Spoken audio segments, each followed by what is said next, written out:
Good evening, everybody. Welcome to Voices of British Orthodoxy. I'm, of course, Rita Lazar. Today is the 11th, as according to the old calendar. Christ is risen from the dead, trampling down death, and upon those in the tombs bestowing life. Christ is risen, indeed he is risen. Christos voskrese, vaistinu voskrese. Christos anesti, alphos anesti. We have one saint from the book and two bonus saints from the group chat. So let's get right into it. The first saint of the day, and the only one that's actually, the only entry in the book, is Saint Fremond, and he is from the 9th century. The entry in the book goes as follows. Saint Fremond was an Anglo-Saxon hermit, and perhaps a member of the royal family of Mercia. He appears to have been martyred by the Danes in AD 66. His relics were enshrined in Dunstable in Bedfordshire, England. His entry in the group chat is a little bit longer.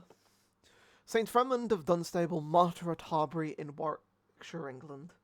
Martyred 866, Saint Fremond is sometimes depicted as a king, but is more likely that he was a nobleman's son, although he may have been related to Saint Edmund, King of East Anglia.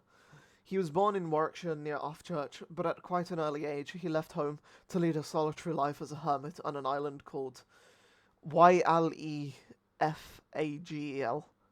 I'm assuming it's like Yefagel or something, which may be Steepholm or Flatholm in the Bristol Channel. At that time, the English were constantly under threat from invasions by the Danes, and it seems that Fremond felt obligated to leave his hermitage to take up arms in defence of the Christian religion and the freedom of his people. He died in the Battle of Harbury not far from his home, and it was believed that an apostate kinsman by the name of Oswy was responsible for his death. Having allied himself to the heathen Danes in order to further his ambitions, Fremond's body was taken to Offchurch for burial, and the fact that the church was founded by King Offa may have been the reason that Fremond has been described as his son. The shrine and his relics at Crowpreddy in Oxfordshire were destroyed at the dissolution during the Reformation. The next entry for the day is Saint Lua. Died 7th century, Saint Lua gave his name to the ancient town of Killaloe, which, in brackets, I guess translates to Church of Lua. He is said to have been born of noble parents in Limerick and educated at Bangor and Clonard. He found a church and school on the River Shannon, where one of his pupils was the future Bishop Flannan, who succeeded Lua as abbot.